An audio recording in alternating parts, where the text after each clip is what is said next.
Hello, listener. The fact you hear this means you're alive. If you're new here, consider subscribing and comment below where you're listening from. Let's begin the story. I didn't build a bunker because I saw the end coming. I built it because systems don't panic. When the alerts hit, I shut the steel and let the rules drive. If someone says my name, I wait for proof. I'm Daniel Wilder. The bunker sits in cold granite above a dry gully. I cut the entrance around a corner so nothing outside looks straight in. Up here, the air bites even without snow. Thin wind comes off the saddle. Metal clicks as it cools and cables tick in their sleeves. Small sounds that say the place is alive even when you want it quiet. The night it starts, I make one last walk. Check the hinge pins, feel the latch slide clean, log the time because logs show your mistakes. My rules are taped by the inner door so I see them before I touch steel. Do not open without two confirms. Do not leave after dusk. Do not answer voices at the door. If something feels off, stop, breathe, and run the checks again. Delay is cheap. Opening once is not. Then the mountain sends me 3 knocks, even spacing and a flat tone like someone used a board, 1, 2, 3, and I stand still and count in my head and wait for echo. And it comes wrong. Too smooth and a hair late, and the intercom stays quiet, and the camera sees nothing at the gate except brush moving and a curl of fog. And I tell myself wind does that, and I believe it for one breath. The second set of knocks lands closer. I bought the ridge where the road forgot its paint and turned to dirt. The parcel sits on a granite shoulder with scrub pine and a dry gully that runs brown after storms. Cold lives in the stone. Cold slows mistakes. Blueprints came first. One entrance cut into the side rib set under brush with a steel door behind a short dog leg so nothing outside looks straight in. Inside, a second door with a rubber seal and a latch you can work with numb hands. The corridor has a step and a turn so knocks die before they reach the room where we sleep. The footprint stays tight. A long room 24 feet wall to wall, a ceiling high enough to move gear. A radio bench near the entrance, bunks at the back, shelves on both sides, and a center aisle you can sweep with a forearm. Concrete thick and dead to sound, no windows. Power stays boring. Panels below the road's sightline, a small wheel in the gully after rain, and a short mast on a hinge. They feed a simple charger. Loud work lives behind a sealed door. Quiet carries the rest. Water is gravity and filters, a cistern upslope, ceramic and fine elements, a UV tube, then a steel jug with a sealing lid. If it cracks, I patch it. If it clogs, I rinse it. Air moves through a maze. An intake cut high makes 2 turns, charcoal strips smell, and 2 fans on separate lines do slow and fast. A skin sensor chirps if anything scrapes. Exhaust drops to a culvert so heat does not draw eyes. The intercom sits away from both. Storage looks like a small store. Labels left to right. Rice, beans, meat. Dates forward so one glance shows what moved. Tools near the door, medical by the table, batteries at knee height. The rifle locks above the bench, a short bar waits by the hinge. Rules went up last where your eye lands when you reach for steel. 2 confirms before opening. No exits after dusk. Do not answer voices at the door. If something feels off, stop and breathe and run the list again. 1 more. Write hope in the log before you try it. A bunker is a habit, not a box. You build paths with your feet and put things back. The place trains your hands when your head lags. Each evening I touched hinge, latch, bar, switch, and said the rules out loud. By the time the alerts hit the county line, the door had come home on its hinges a few hundred times. Grease on pins, paint on frame, a clean swing. My journal held notes on power, filters, and the shelf that liked to drift. I kept a list for what to lift from the cabin, 1 loop without doubling back. My phone stayed on silent, so when the alert fired, it hit like a smoke alarm. Stay inside, avoid contact, maintain sanitation, wait for instructions. I set the phone down and pulled the lists. Fuel, water, food, medicine, batteries, tools, personal. Keys in my palm. The truck already faced the brush. I rolled 5 cans up the ramp and tied them tight. I loaded 2 battery boxes, cords, and a small inverter to keep one thing alive without waking the system. Shelves became totes, totes a stack, then weight on the bunker floor where each box has a place. I kept the intercom dark. No one hit the bell. The entrance is not obvious unless you know it. Brush, a bend, a wire fence that looks like deer work but bites cutters, and behind that a door painted the color of wet soil. I parked out of sight and listened. Wind through pine. A small plane far away, wrong for that hour. I told myself it was a reroute. I opened steel. Inside smelled like concrete. Lights came up. The room looked right. Clear aisles, a table without clutter, a bench with a coil of wire and a meter. Fuel on the grate so spills do not spread. Food on the right wall with labels out. Tools on the left in reach of the bench. Keys on the hook inside the door. Latch set. Logs matter when nerves lie. I wrote arrival, load complete, lockdown. I ran the checks, fans on both lines, sump test, water level. The meter held steady, the exhaust stayed clean. I shut the room and went to batteries and quiet. Then the ridge sent 3 more knocks, closer now, even spacing and a flat tone. The camera showed brush moving. The intercom stayed dead, and the echo came back wrong again, too smooth by a breath. My palm felt the hinge answer through the steel. I did not open. I call it the isolation doctrine. It is not fancy. It is a way to act when fear wants the wheel. Slow the body, clear the steps, then move. If 2 checks disagree, we wait. Waiting is cheaper than opening the wrong door. I keep 5 parts to the doctrine. First, confirm identity. No one comes in on a voice alone. We want a picture on the camera, heat on the thermal, and a short code on the intercom. The code is a simple pattern anyone can knock. The delay between taps matters more than the taps. Echoes cannot fake timing well. Second, keep light low. Light leaks map your rooms. I cover LEDs with tape. 1 main lamp runs off the batteries, the rest stay dark unless we work.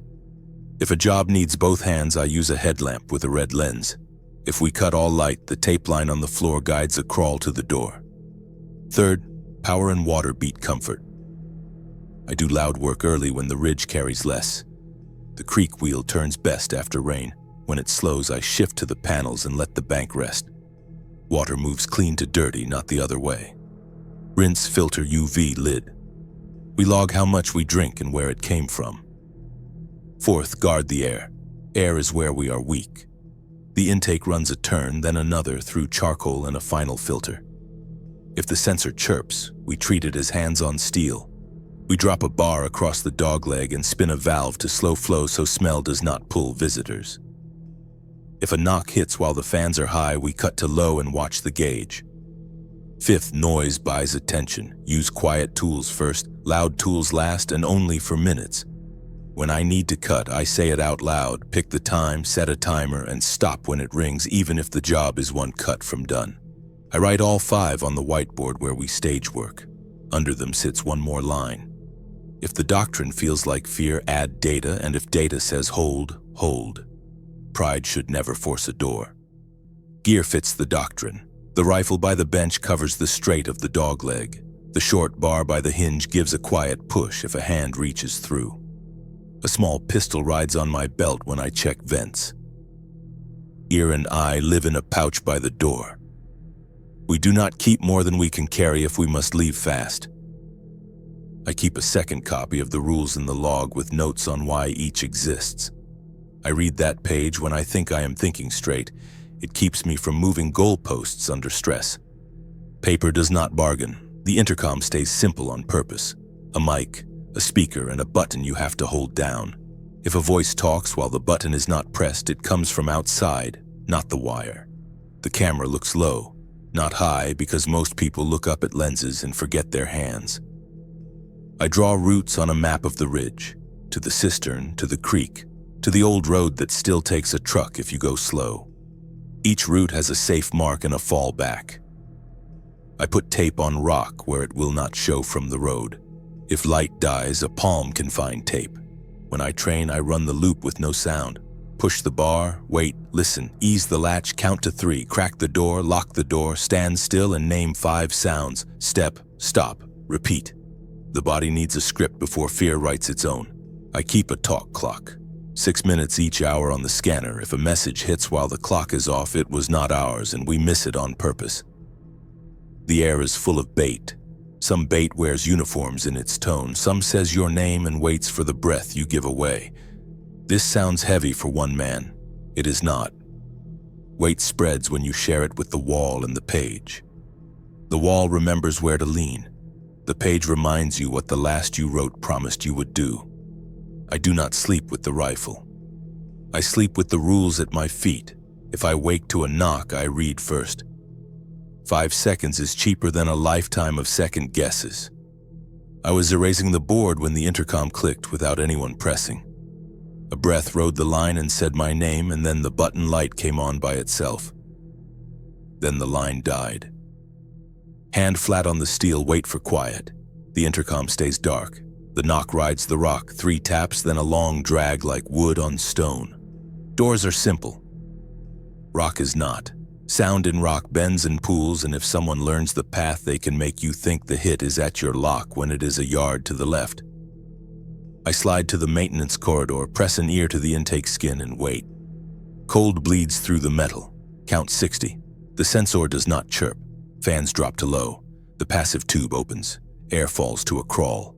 No scrape, no hiss, just wind far off moving through brush. The pressure needle settles and stays.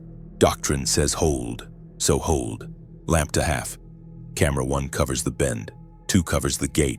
3 watches the old road. 4 is the periscope tube for when power dies. No glow, no drift, no eye shine. Write what is known. Knocks from rock, not steel. No scrape at intake. No pressure spike. Later the mind lies. Paper does not. A second set climbs from the ceiling. A slow 3, then a pause, then 2. Vibration travels along the joists. Teeth click from surprise. The lamp goes down 1 notch, hands steady. To the dogleg now, palm on the hinge pin. Steel tells you what hands do. The pin feels clean. No micro step. Stand there until the chill bites through the shirt. No follow-up. The pry bar leaves its bracket and waits by the knee. The rifle stays locked above the bench.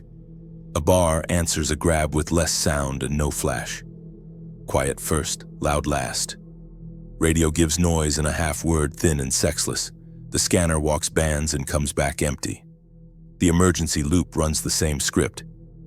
The phone shows no service with the clip-on antenna. Set a timer for 10 minutes and push small jobs. Wipe the table, check the jug lid. Read the rules out loud and close eyes on each line. When the timer rings, head back to the steel and listen. Nothing.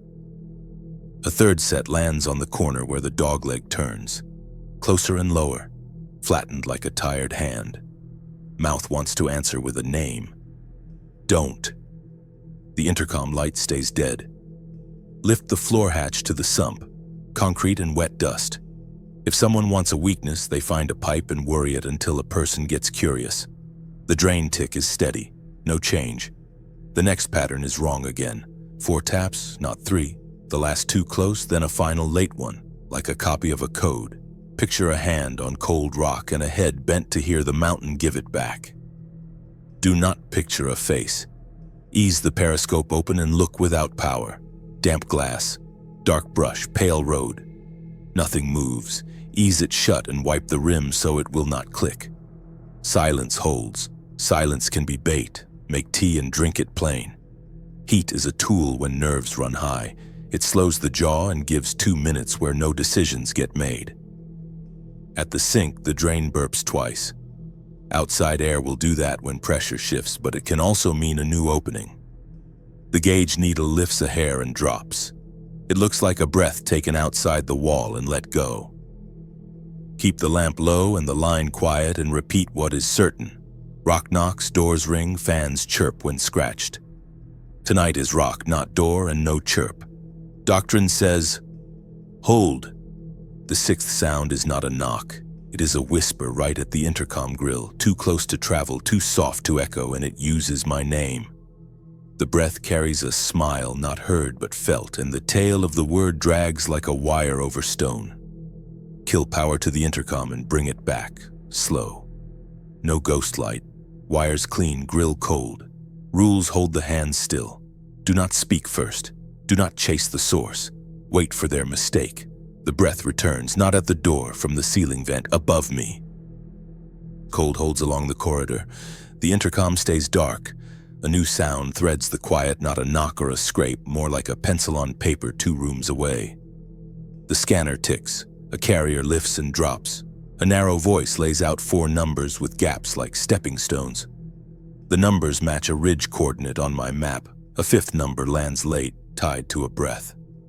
Anyone receiving, keep answers short, the voice says. If you hear me, click twice, then wait. 2 clicks beat a word. I tap twice. Count 5. Copy 2. The voice steadies. Name is Mara. I'm above a gully on the east shoulder, pines, broken rock, not moving unless you say so. If this is a speaker on a pole, your delay's wrong. State what's at your feet. No sky. Licking on granite, she says without pause. 2 crushed cans, 1 red tab, 1 gold. A gray scarf under a root, stiff with something dark. My breath isn't behaving. Explain. It hangs too long, then tears sideways like someone opened a door. Wind will do that. It can also mean something moved and made a path. Stay put, I say.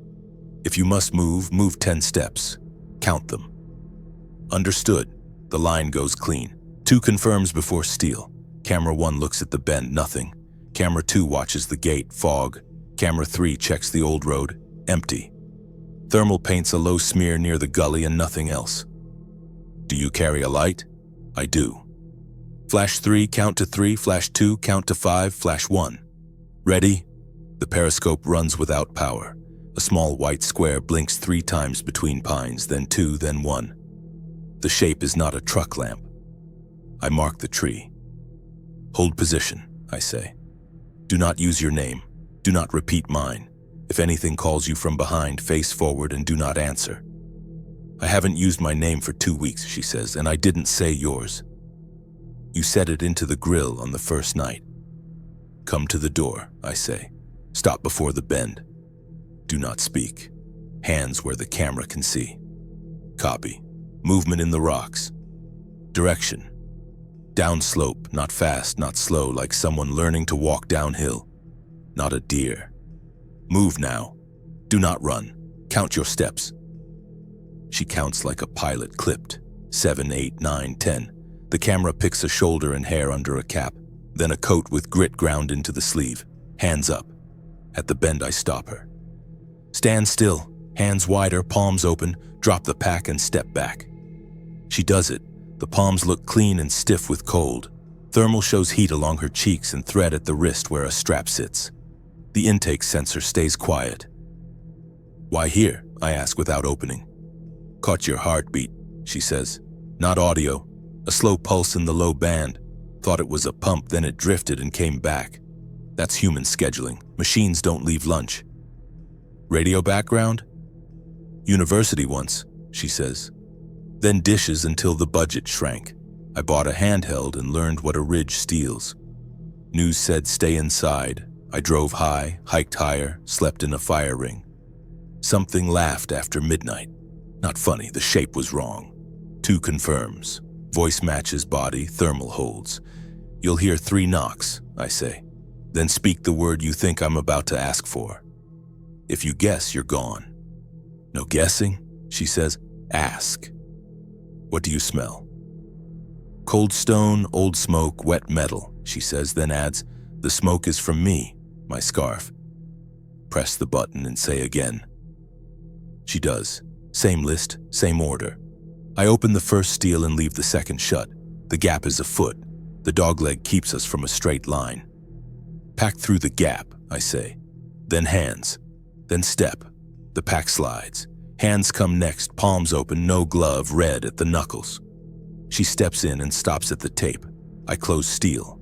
The latch lands clean. Decon, I say. Boots off. Spray. Hands. Sleeves back. She follows each line like she wrote them. The smell she named rides the air. Her face looks tired. No fever flush. A cut at the chin with a dry scab. Name stays Mara, she says. You can keep yours or trade it. Daniel works, I say. Rules on the wall.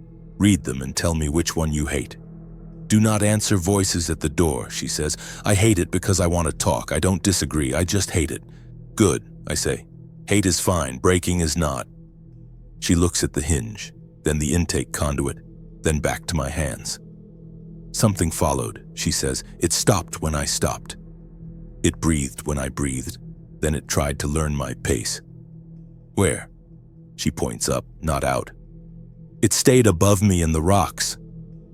A dry tick walks across the intake skin and writes a short, crooked line. Keep light low and movement slower near the door. That plan mattered more with Mara, because 2 shadows add up on cameras and on nerves, and the ridge multiplies both until the room feels busier than it is. We taped every glow, power bricks, tiny buttons, battery meters, then walked the place dark and marked leaks with a pencil. And when that was done, we set a table for quiet and loud minutes, so noisy jobs had neighbors that could hide them. Mara read the board like a pulse. She asked why fan ramps were 10s, not 5s. 10s give a clean count when alarms go off.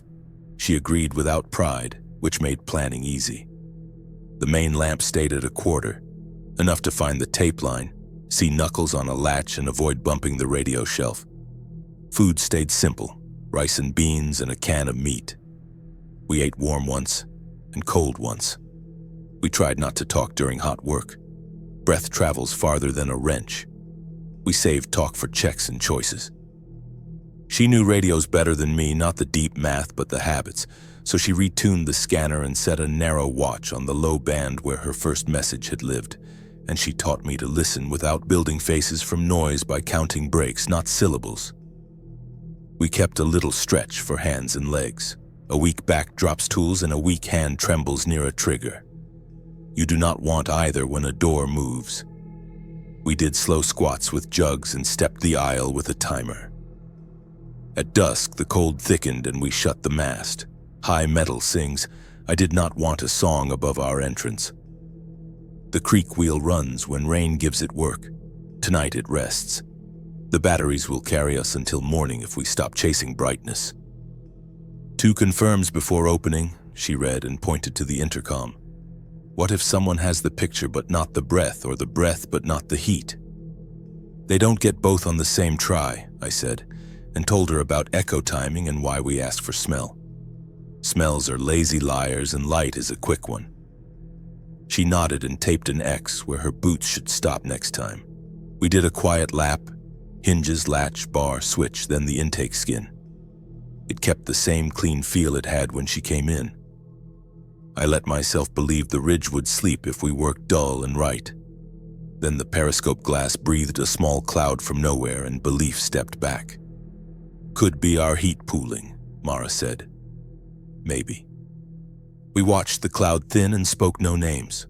A new sound wrote a line on our board. It started as a cough from the rocks above the bend, just air forced wrong. Then it learned a word with too much air in the gaps. The word was hello. The intercom stayed dark. Mara lifted a hand and I clicked the lamp lower. She set her palm near the grill without touching it. The voice said hello again the same way, all breath and no throat. My mouth wanted to answer. The rules kept it shut. Record length, not letters, she whispered. I counted the time between the hellos. The second came late by half a second. Rock can do that. A person copying a sound does it worse. We shifted to the radio bench and listened to the low band. Hiss, then a carrier that rose and died and rose again and held long like someone testing how steady we could sit. When the carrier cut, the rocks tried a new trick, a knock near the ceiling, then a whisper that named me soft and stretched, and after it another that used Mara's name. She stepped back, then forward and found calm again. Add a rule, she said and wrote, do not answer the first time they get a name right. She capped the marker. The intake skin said a short no, just a pressure click. Cold in the corridor grew teeth. The lamp went lower. The ridge worked on our patience and we let it because patience costs less than a door. We were 2 now, which helps and hurts. 2 people can talk each other into caution. They can also talk each other into hope. Hope can knock as loud as trouble. Trouble came next. The hinge waited. We waited longer. Cold pooled in the maintenance corridor when the sensor chirped once, sharp and short. Fans on low. Pressure steady, then a twitch. A second chirp landed before we reached the intake skin. "Hold," Mara said, palm up. We listened. A scrape traced along the outer lip of the duct. Not a full drag, more like fingertips learning distance. Bar across the dogleg, lamp at a quarter. My hand on the panel felt a tremor travel left to right and stop at a rivet. The intercom clicked. "Anyone inside this structure, this is Crews, Ranger Service." Voice close to the grill, short of air. "Not infected. I'm at a vent. Names are bait, titles are bait." "No names," I said, still behind steel. "Tell me what you smell." "Cold iron, cut pine, and wet dust," he said. "Left shoulder bleeding, I'm not touching the screen." "Have a light? Headlamp low." "Flash 3, wait, flash 2. Two tight blinks hit the periscope, low in the frame where the intake mouth sits in the rock. Nothing else moved on the slope. "Button down, say it again," Mara said. He pressed. Same list, same order. She nodded once. "Step back from the vent," I said. "Count 20, then go to the main door. You'll see tape at knee height. Stop before the bend, hands up, palms wide." "Copy," he said, then added, "Something's pacing me. Direction. High right. It moves when I move and rests when I rest." We waited at the camera. A man came into view at the bend, tall, coat torn at the shoulder, one sleeve dark. He set a pump shotgun on the gravel with the action open and raised both hands. "Hands stay up," I said. "Kick the gun toward the stump." He did. "What's under your boot tread?" "Grit and a bent staple," he said, lifting his heel. 3 knocks, I said. "Then the word for water moving down this ridge." He knocked clean. "Run off," he said. First steel opened a foot, second stayed latched. "Pack first, then hands, then step," I said. He slid a small pack through, then both hands, then stepped to the tape and stopped. The cut had glued cloth to skin. "Decon," Mara said. "Boots off, spray, sleeves back, pressure here." She wrapped a towel, poured water, and cleaned. "Through the gap now." We brought him into the dogleg and shut steel. Latch set. "Name stays Crews," he said. "Harlan if we get there." "Daniel," I said, "this is Mara. Rules on the wall. Pick one to argue." "No exits after dusk," he said. "I want my truck 2 turns down. The med kit in it is better than your towel." "Truck waits," I said. "We don't cut the ridge at night." "Copy, I can work." "After we close weak points," Mara said, "tell us what you saw at the vent." "Scratches on the outer ring," he said. "Parallel, deep, with a curl at the end." The screen flexed. It didn't tear. "Then we add a grill inside," I said. "Small openings, bolts from the inside, washers wide to spread load. Vibration puck on the frame to chirp if metal moves." "Angle a deflector plate at 45, Harlan said. "If a hand tests the edge, it slides off." We pulled the spare grill, set it on sawhorses and marked holes. No power tools tonight. Hand drill, slow turns, bolts ready. Mid-turn, the puck chirped twice. We froze. The skin ticked, then went still. "It's learning our pause," Harlan said. He turned the handle again, steady. The grill went up clean. Bolts bit. Washers flattened. We bedded the frame in a thin bead so it would not ring. The puck wire ran to a beeper by the bench. "Who called you here?" Mara asked while she tied a sling. "Voice from the rocks that said my partner's name," he said. Same words she'd use, wrong breaths. I knew better. I still moved. Then a slide gave way and I took the shoulder.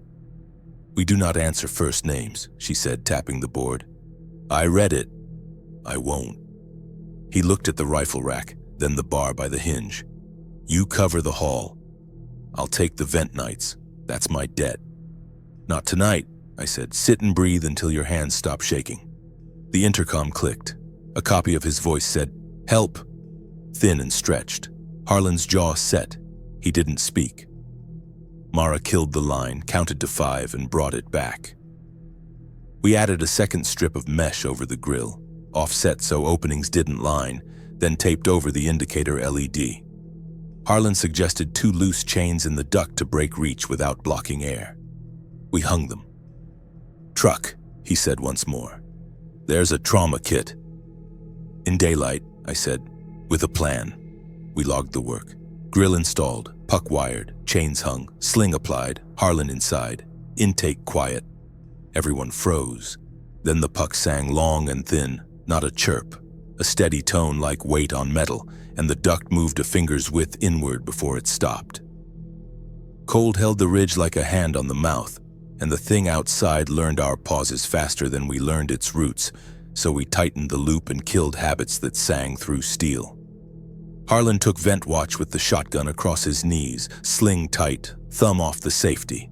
Open hands unless needed. When his shoulder barked, we swapped. He learned our tape marks in 5 passes. Mara mapped sound. She drew ladders on paper, ticks for knocks, dashes for drags, and said, "Thinner now, thicker now," which made sense at 2 a.m. The thermal made us angry.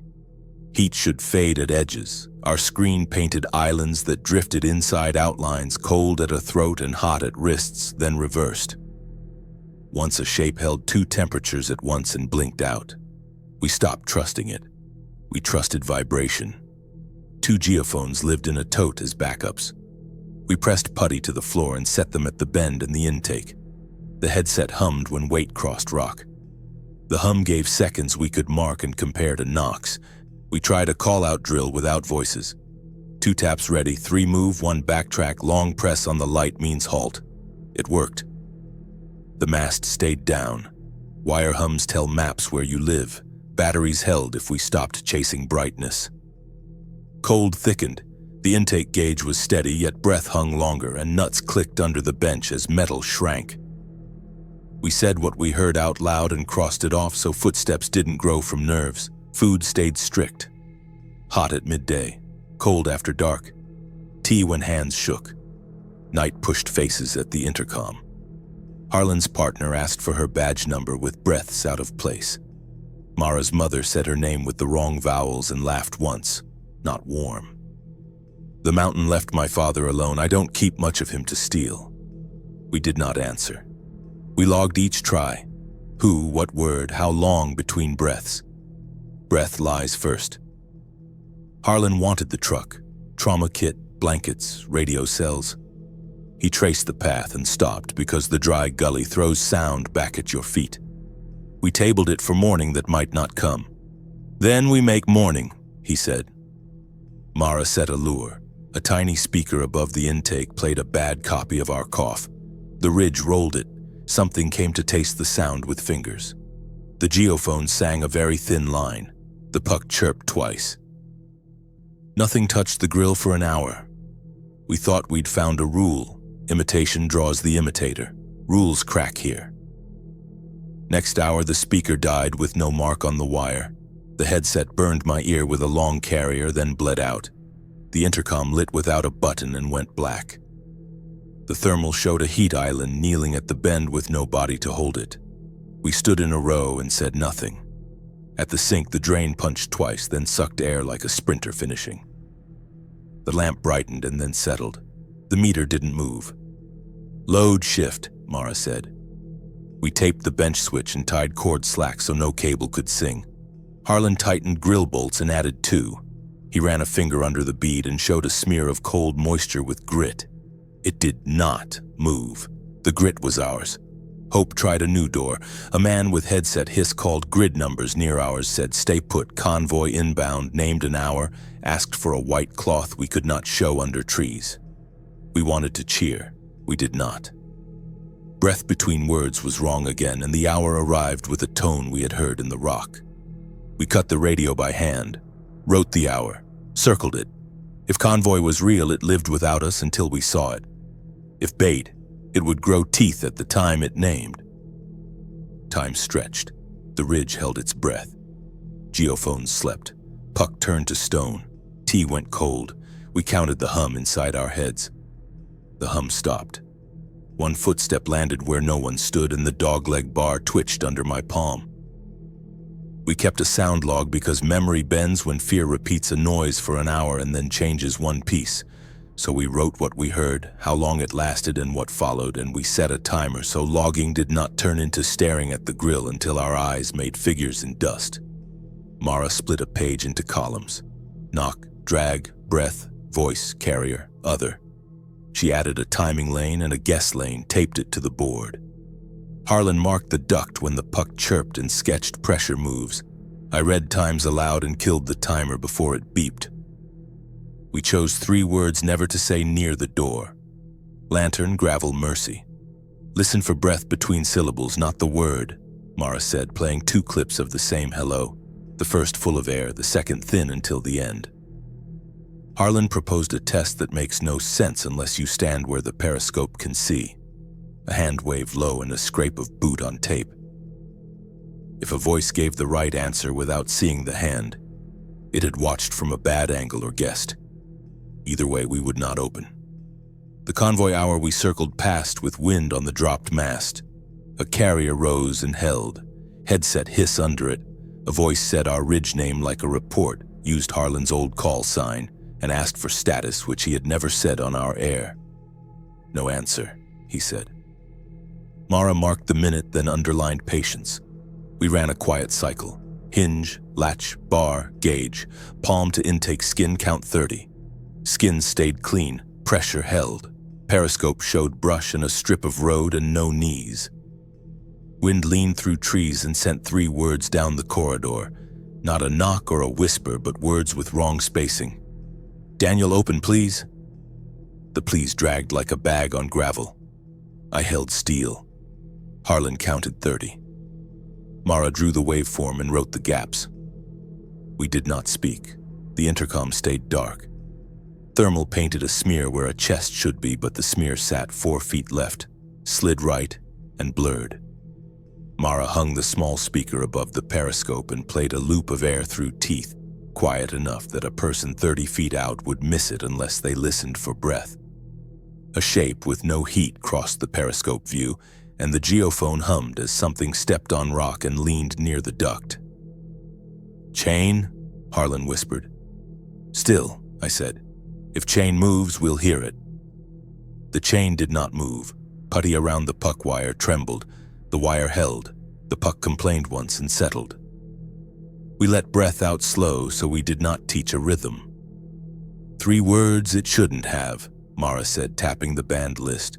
We expected to hear them before morning if the thing outside followed pattern. We added a column for stolen words and wrote none to start clean. Then the radio lifted with a cough from the speaker, and a woman said lantern in a voice that matched Mara's down to pitch and the catch on the L. Her hand went to the switch and stopped. Leave it up, she said. If it copies me, it's not listening. It's playing. The second word came as a knock that stuttered on the tape line, fixed itself and broke again. Gravel. Dust fell from the ceiling and showed a draft we had been denying. We waited for mercy. I set my palm on steel. Harlan sighted along the corridor. Mara watched the scope and the clock. When mercy arrived, it did not come as speech. It came as a breath that rode the intercom without the button and placed the word in the room with no echo. And the lamp flickered once and then steadied. Kill power? Harlan said. Not yet, Mara said. If it's inside, heat will jump.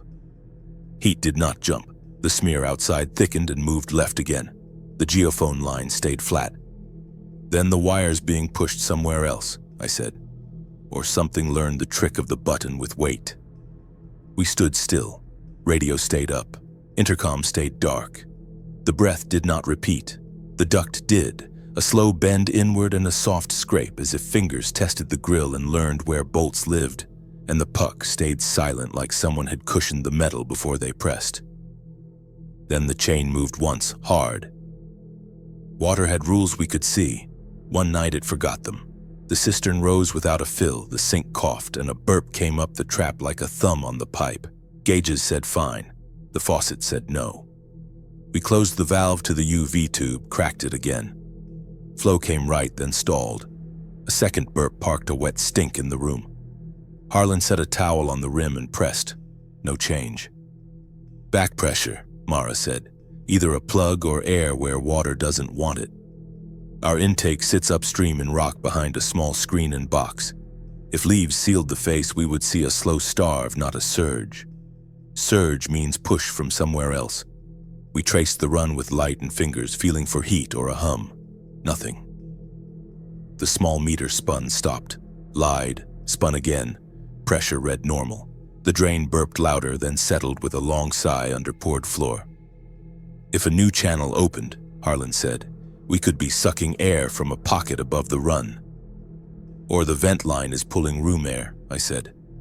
Drink from the wrong end and you drink the house. We did not want the spring cave. It sits up slope in a mouth you crawl into on elbows, and the echo doubles your breath and sells it back. Night made that a no. Inside moves first, Mara said. Bypass the UV. Add a bleeder on the low leg to dump air if air is the thief. Bleeder lets sound talk to the line, Harlan said. Only while it's open, she said. We close it after the hiss dies. We pulled the panel, set a T and a small valve. The wrench bit. The valve hissed when I cracked it. Air went white in the beam and turned to mist. The gauge ticked down, then back up. The drain stayed still. We opened UV again. Water crawled through and into the jug. No cough, no burp. We let a pot run and sipped. It tasted like water when you want it. Keep the bleeder, Harlan said. Cap it with a lock so we don't bump it. We logged the ad and taped a red tag so blind hands find it. It held an hour. Then the sink coughed and a slow push set a wet ring on steel. The gauge smiled. The UV glowed. The drain laughed once. Something's pushing, Mara said. From the cave or from the culvert? The culvert runs low, I said. It carries exhaust. It shouldn't talk to water. Ground moves, Harlan said. Now pipes find friends. We took the quiet route by the back wall and listened where runs crossed the dogleg. A pulse passed under our palms at a lazy count. Not water, not air, something that moved like both. We need the cave, Harlan said. Daylight slow, rope on the belt, no names. Light at the door means eyes, I said. Use the shaft. Pop once and look. Then I go, he said. I fit the shaft. His shoulder was torn. You guide. I crawl, I said. Mara runs the valve. If the bleeder sings, we stop. We waited for Gray in the periscope. Cold slid along the corridor and put a shine on bolts. We packed wrenches, a small screen, ties, and a lid. No one said hope. The shaft rises behind the bench to a grate at brush height. I undogged the hatch. The gasket sighed. Air came in like a dry cough. I went up on elbows, slow. The cave sat 10 yards left, a cut where water polished rock and left a black line. I pushed to the lip and held. The breath from inside was damp and cold. A thin drip answered in the dark. Valve to half, Mara said in my ear. Listen. A low roll came from the cave like stones turning in a drum. The bleeder hissed once and quit. The drip paused, doubled, split. The smell edged sweet and wrong. Something moved, Harlan said, back out. I eased an inch at a time. Something wet touched my boot and did not soak in. It rolled, then crawled up the leather against gravity and stopped at my heel. The cave laughed once without breath. The bleeder screamed open by itself downstairs. I kicked heel to rock, slid to the hatch. Shut it, I said. Harlan grabbed the wheel. Mara killed UV. The room heard water run uphill. The radio woke first, a clean carrier with headset hiss, then a voice that sounded like work, not bait. Rural shelter north of the fire road. If you hear this, click twice and hold. Mara tapped twice. I held transmit to show control. Copy, the voice said. Say nothing on open air. Flash a light on my mark. A lens means eyes, Harlan muttered, posted at the periscope. 3, 2, 1. We flashed once, twice, then a third on the count. The carrier held. Signal received. Remain inside. Do not respond to exterior voices. We are sweeping your approach with distance optics. If someone contacts your door, do not open unless instructed. Call sign Argo. Argo? Mara boxed it on the board. Could be state, Harlan said. Could be a neat lie. Argo, I said. Confirm you are on the ridge road, not the gully. A firm ridge, he said.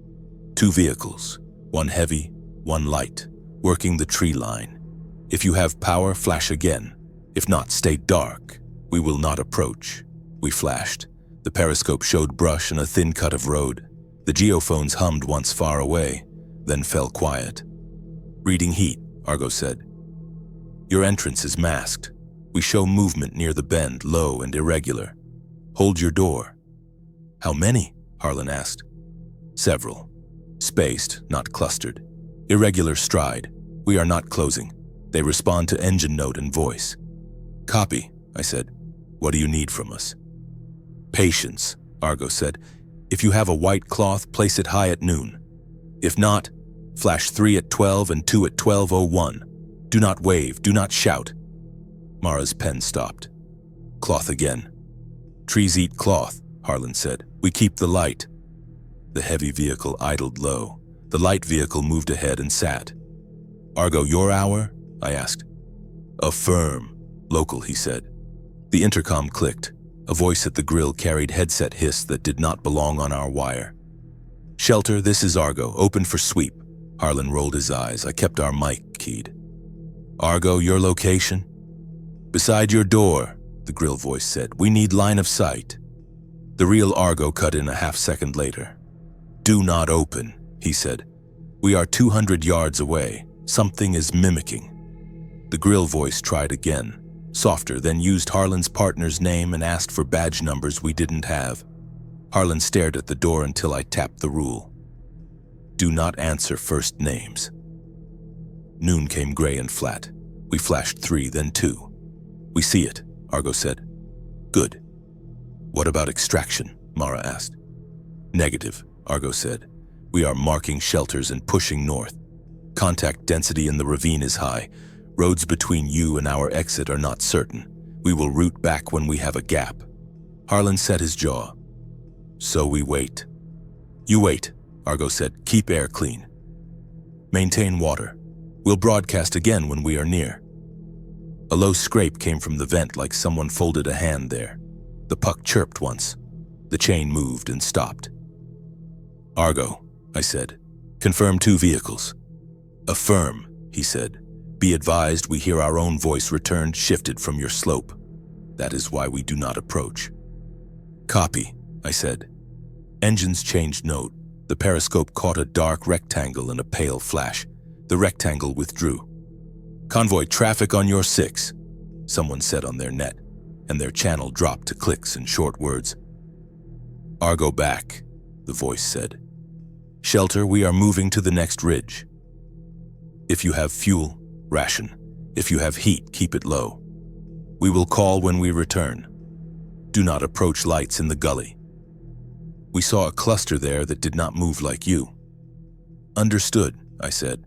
We'll signal at noon daily for a week. Good plan, he said. One more thing. If anyone calls your name with a smile you can hear, do not answer. The periscope view stayed plain. The duct clicked. So they're real, Harlan said. Real enough to leave, Mara said. We logged the contact. Time, words, instructions. Harlan asked once more for the truck and did not wait for my number. We go at first light, he said. You 2 keep the door.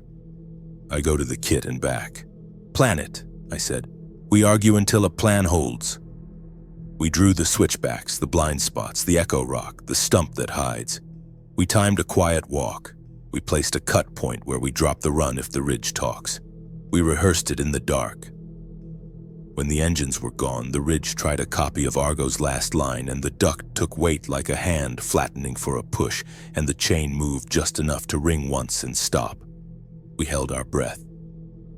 We learned the ridge keeps score. If we pushed once, it pushed twice, and when we held, it waited. The patience of rock turns waiting into a weapon.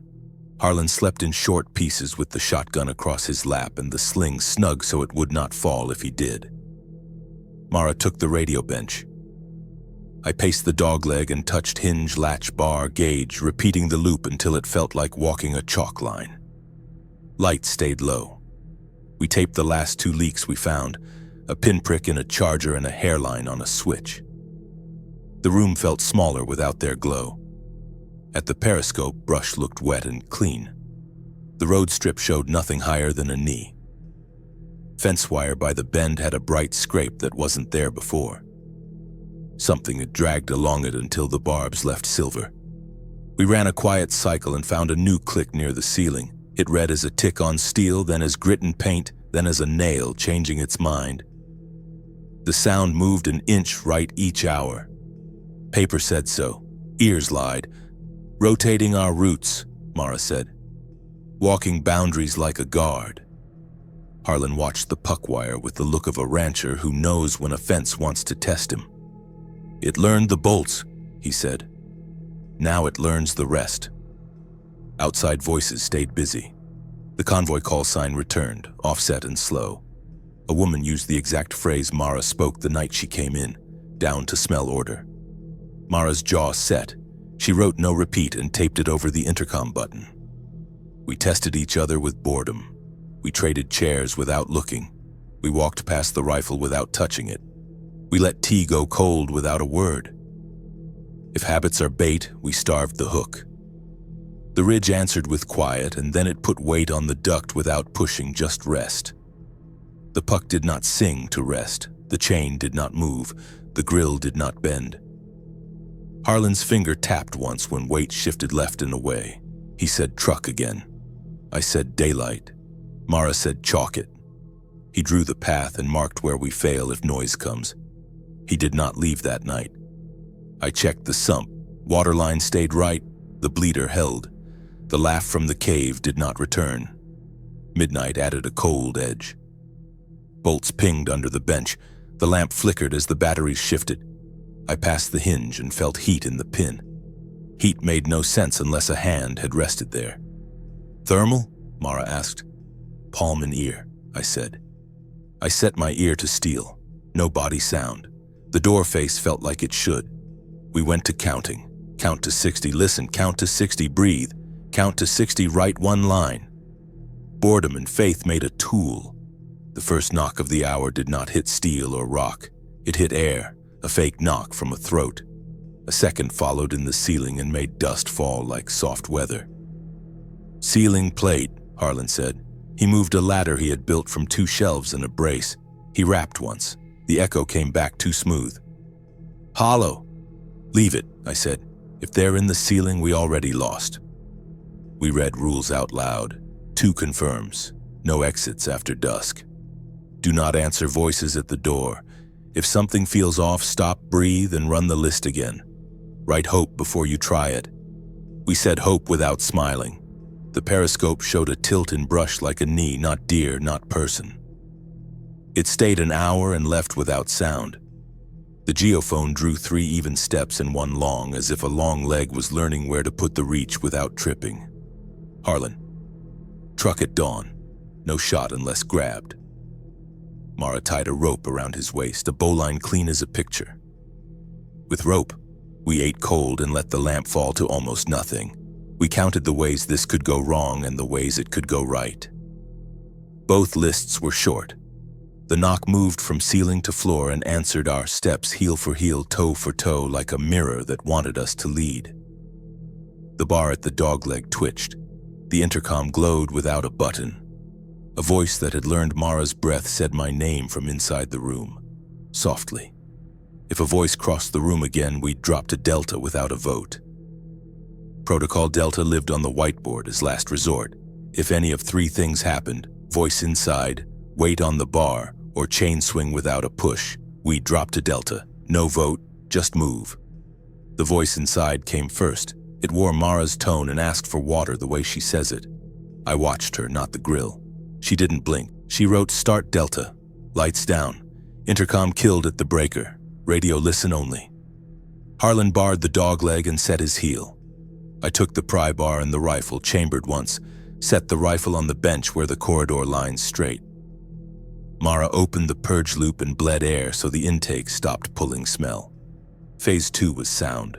A lure above the periscope, a cough and a scrape at 1/4 volume timed to breaths. If something hunted patterns, it would follow the wrong wall. The duct flexed inward like a palm sliding to find bolts. The puck squealed, then cut mid-wail. "Wire jam," Harlan said. Something thin reached past the grill. Not an arm, jointless and wrong. It met the chain, hesitated, then moved with a wet silk sound. The link held. It withdrew, then pressed again at the airflow gap.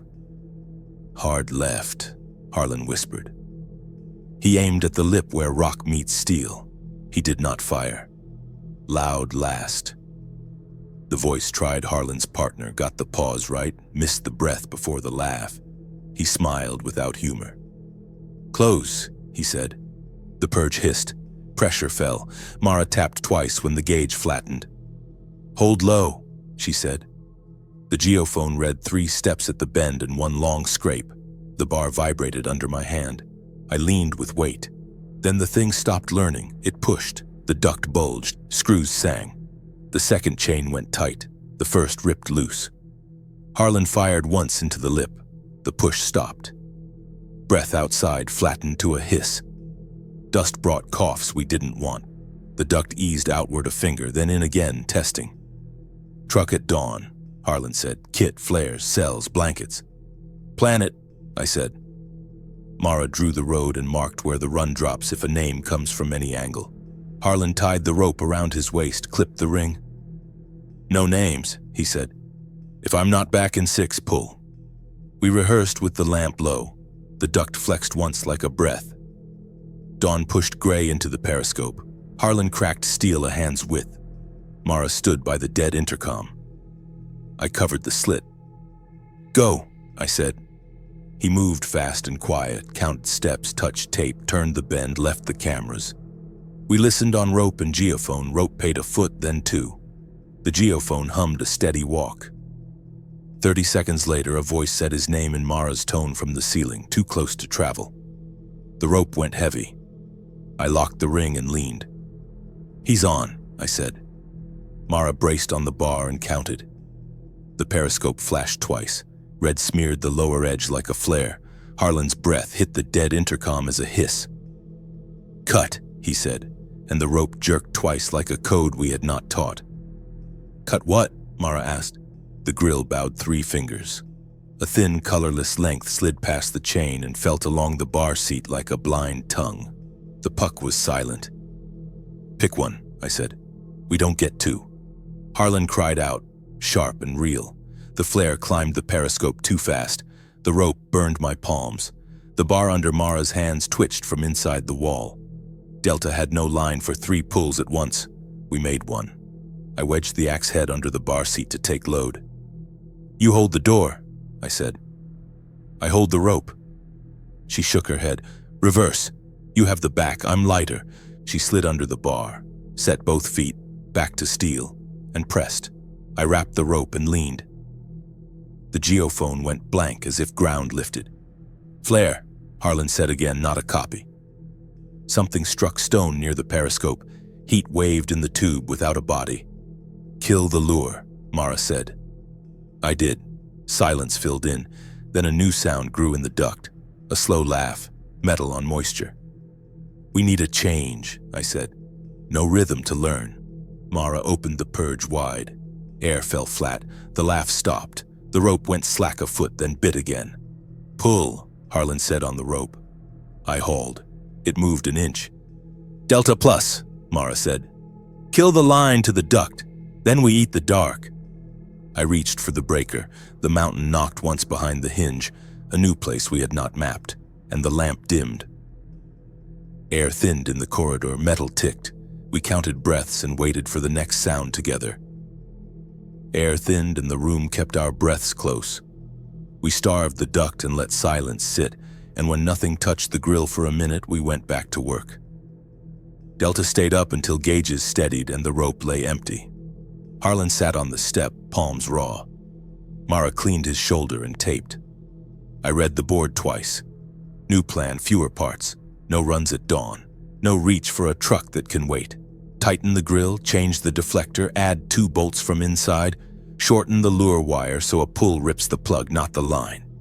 Mara retuned the radio to the smallest slice that still hears Argo. We answer only on a time we set.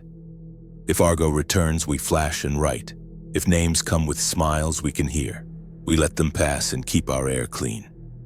Harlan tried once more for the truck. Not worth the rope, he said at last. He took vent watch with the sling snug and the muzzle down, not to shoot but because a ready hand calms a room. We rewrote the rules for 3. 2 confirms before touching steel, no exits after dusk. Do not answer the first time they get a name right. If thermal lies, trust vibration. Write hope in the log before you act and read it out loud. Add one more. If a choice costs you the room, the choice is wrong. We practiced without talking. Bar up, bar down. Rope on, rope off.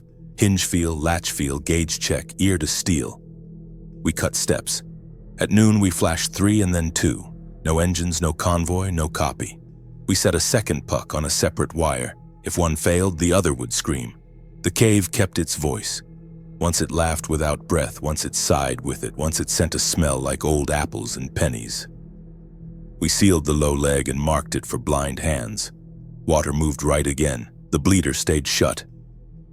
Night brought 3 knocks, then a bad hello, then a patient quiet and a whisper at the ceiling plate. We did not chase it. We wrote it down and waited for our breath to slow. We spoke about leaving when the map held more green than red, then closed the book. That map did not exist. The ridge would have to empty or a convoy would have to stand in the clearing and say now without shaking. Until then, the bunker was home and rules were rent. Near dawn, the intercom clicked once and died. The duck did not move. The puck stayed dark. The geophone hummed a single footstep where no floor lay. Then the mountain gave what it gave the first night. 3 knocks even and flat from rock, not steel. I stood, set my palm on the hinge and counted. Then I said our rules out loud, not as a prayer, as things that keep doors shut when opening would be the last decision we ever make. Do not open without 2 confirms. Do not leave after dusk. Do not answer voices at the door. If something feels off, stop and breathe and run the list again. If thermal lies, trust your hands. Write hope before you try it. We opened nothing. We waited for morning to get honest. The knocks came again, patient and clean and faded. Cold air moved through the corridor and tapped the chain once like a finger on glass. We held still. If you are listening from a valley or a tower or a couch you think is safe, keep this. Systems beat panic. Rules beat hope. You can live with rules. And if a voice you love smiles through a grill and uses your name, count to 60 and let the mountain answer for you. The rock will stay quiet. It always does. If you enjoyed the story, please like, subscribe, and comment where you're listening from. See you in the next one.